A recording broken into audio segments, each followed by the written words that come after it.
Well, without further ado, Laura!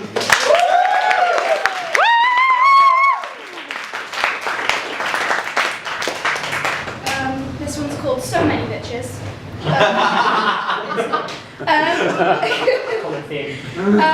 The first one I'm going to do is not that happy, and then I'm going to try and progress, so be ready to just like snap out of the sadness. It's a skill you can master, I promise. It's good.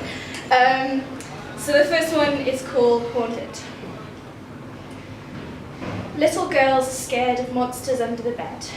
Too afraid to turn out the light, eyes hyper-aware of every shadow, poisoned with dread, lying rigid, centre of the bed for fear of hands clambering for loose limbs from below, wishing childhood away. Grown-ups don't get scared, mummy says there's nothing there. Then little girls grow up, and the monster's in their bed. The lights go off every time, escaping the look of disgust in his eyes as they assault every stretch mark, every unwanted roll of flesh, imperfections you'd never noticed before. When it's over, on the edge of the bed you lie, far away from his snoring carcass, the hands you don't trust to sleep beside. A few years on, and the monster's in your head. Lights on or off, it doesn't matter. There's no escape from every demon you've ever known multiplied. Morbidly grotesque, bursting through your mind, and you pace through the night, feeling like a child, once again afraid of the monsters that others don't see. Mummy says there's nothing there.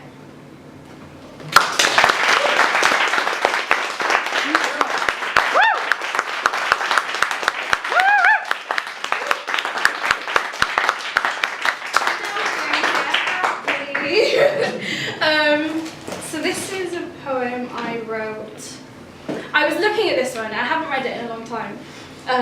It feels like only yesterday I wrote it, but then I read it and it feels so long ago in comparison to where I am now in my relationship. So yeah, this is called a hypothetical poem. If I were to write a poem about us, I'd have to mention the way you look down at the floor when you're kind of unsure of what to say next. If I were to write a poem about us, I'd have to admit the way you say the letter T does something to me I can't even explain. And if this poem did hypothetically exist, then I'd probably throw in how when you tuck my hair behind my ear to see more of my face, your eyes melt any insecurities I once had, and I feel beautiful. And this poem would be sloppy and scattered with no real structure because I probably wrote it at 2:14 a.m. the night after our 6-month date with water in my eyes and wine in my hand.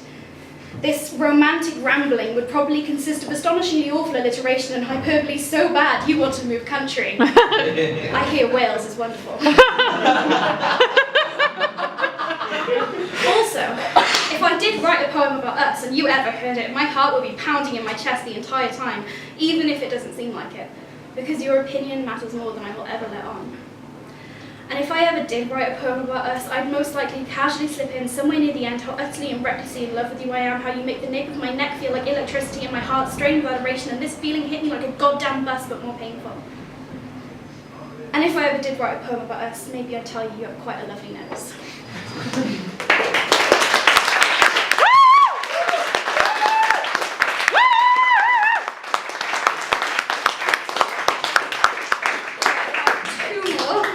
Sorry, so bear with me. This one is one that I wrote a couple of months ago. It's called My Fluffy Haired Boy. My fluffy haired boy. The morning light oozes around the gaps in the blinds and gently rests on your pillow you sleep on. My fluffy haired boy. Our ankles all a tangle under the sheets. I place a cautious hand on your hip and with my finger trace 3 words. You mumble in your sleep. I pull my hand back. My fluffy haired boy. The day is not yet yours, your plans at halt, mind at ease, mind asleep. It's like watching the universe stop turning. My fluffy haired boy. Eyelash on your cheek, innocence, the intelligent, creative, insightful whirlwind of a man on pause, and in his place, my fluffy haired boy. And then you open your eyes, and it's another day of loving you.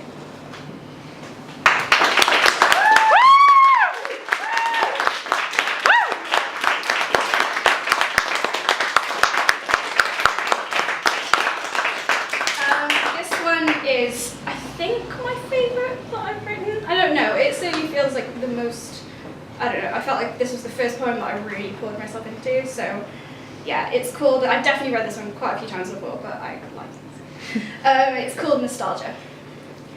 I remember the sun on my neck, a scarf of natural warmth seeping into my pale skin and turning it gold.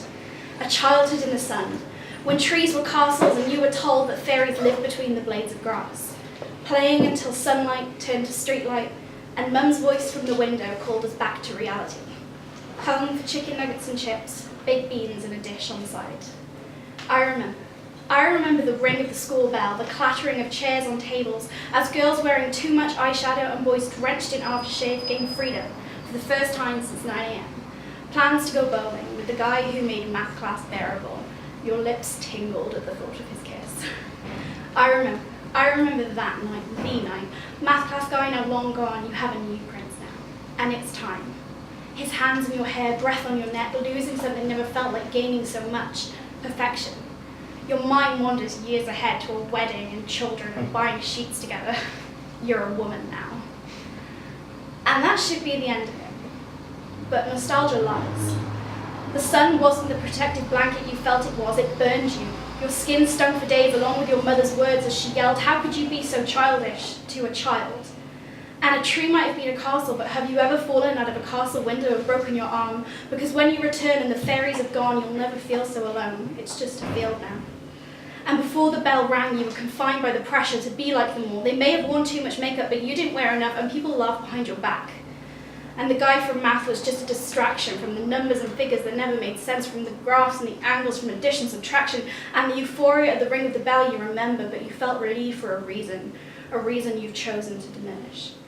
And that night, his hands all over you, accompanied by the realization that you haven't shaved your legs and you have no idea what you're doing. Is it just me or is this pretty awkward? It hurt, not that he thought to ask. And the wedding fantasies are true enough because you needed to inject some romance into an otherwise uncomfortable and messy affair.